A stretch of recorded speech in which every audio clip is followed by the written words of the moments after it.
What is the strangest thing you've seen that you cannot explain? When I worked in the medical field, I had a dream one night about a patient of mine, a very kind elderly woman, whom I visited once or twice a week. In the dream she came to me, dancing, and called out to me that she wasn't hurting anymore. I was so happy watching her dance after seeing her decline for years. When I got to work the next morning, I told my coworkers about the dream, and later that morning we got the call from her daughter that she had passed away the night before. I cannot explain that, but I am glad I had told my coworkers about it before the call and not after, otherwise they'd never have believed me. Such a bizarre experience, but so wonderful to feel she was at peace. I once met this young homeless guy, probably about 10 years ago. Acted like he knew me. When I said I had no idea who he was, he said, "Isn't your name Beardmonger and you work in radio broadcasting?" I got right freaked out cause I had been applying to colleges for radio and there was no reason for him to know my name.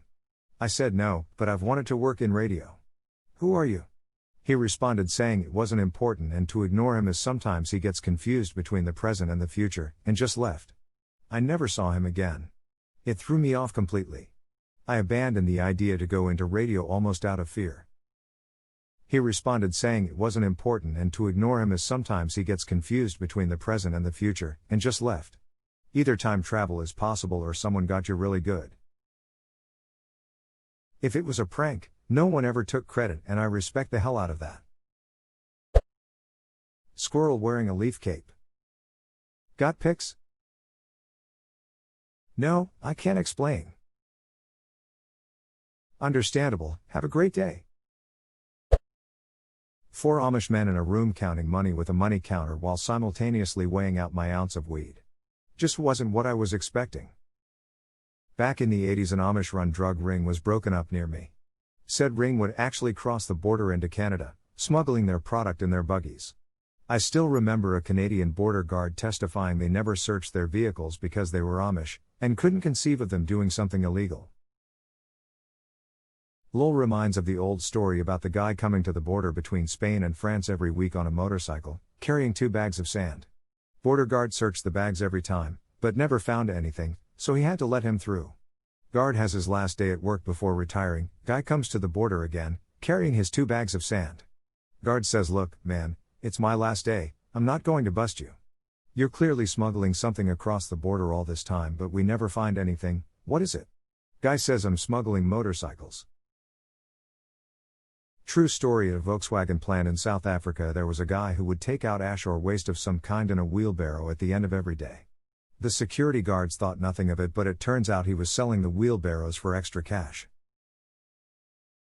In the age of sail, English shipyards would allow the shipwrights to take home chips, or scraps of wood from shaping beams and planks for the ships. These were burned at home for firewood. A problem for centuries was shipwrights doing things like grabbing a 10-foot piece of wood to fashion a 2-foot-long article and taking the rest home as chips.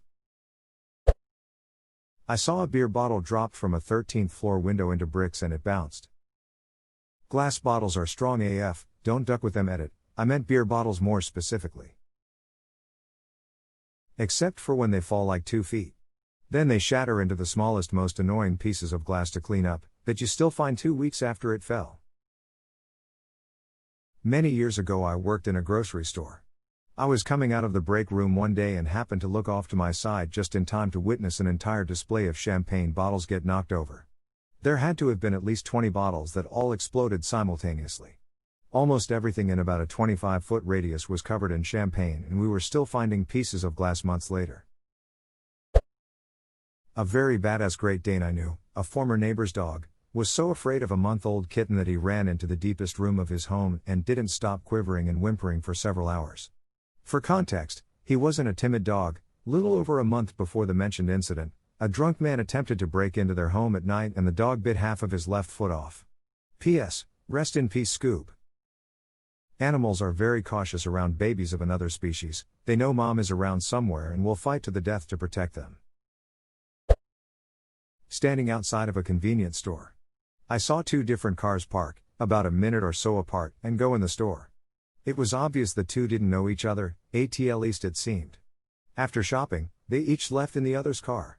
Still can't explain it today without going down the CIA conspiracy route. This happened to a guy I worked with years ago. He ran into a store on his way to work to grab coffee, I think, and left his car running. When he leaves, he gets in what he thought was his car and continues to work.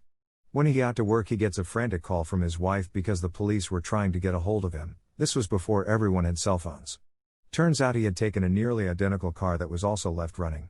He said in hindsight that he thought the car felt off, but was too oblivious to notice that morning. From what I remember, the other driver was understanding and there was no legal trouble. Our family friends did this a few years ago. They dined out on a busy holiday, then the valet pulled up the wrong Lexus for them, same color and model. They hopped in and didn't notice a different keychain in the ignition.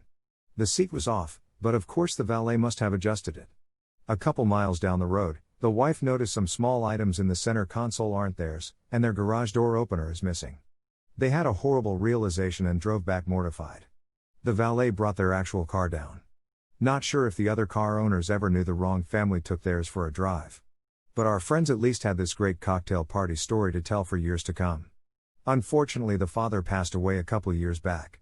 But it still cheers his family to talk about that funny day. I was driving away from a gas station. Out of nowhere, a guy in a suit comes running up to my minivan and starts yanking the door. As if he knew me, he began pleading, "Man, let me in." Luckily my doors were locked. I asked him who the hell he was through my window. He looked genuinely surprised that I wouldn't let him in. After I refused to let him in, his facial expression inverted, as if he just realized something horrible. He let go of my car, said something to the effect of, "You're one of them, aren't you?" Then he ran away behind the gas station and into the woods. Full suit and tie, nice shoes, extremely frantic in nature, zero explanation. I'm praying it was some elaborate troll or meth or something, because the look in that man's eyes was pure terror when I didn't let him in. This one is so unique because you were both having a terrifying experience, just not together, Lamau.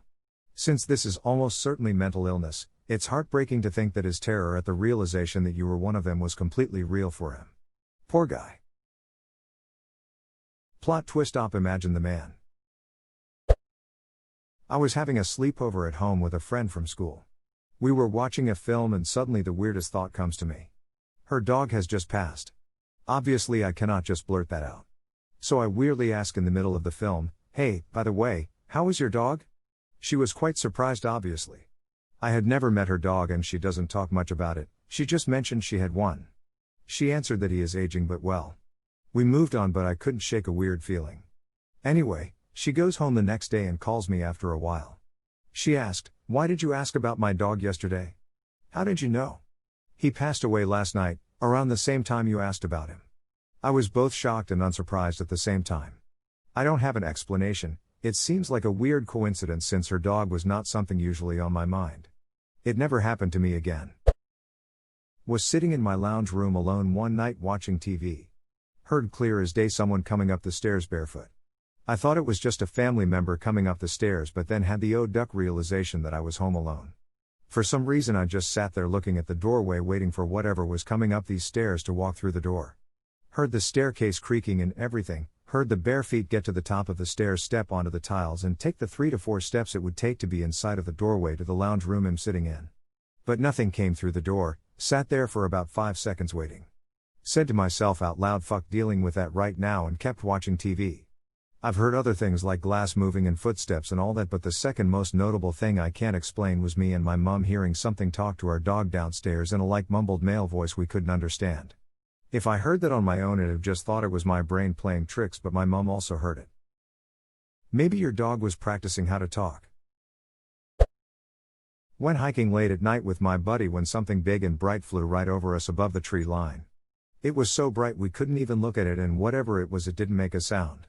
Actually, it was probably the most quiet moment of my life. I remember saying, "What the duck?" But no sound came out of my mouth. Only lasted a few seconds and it was over.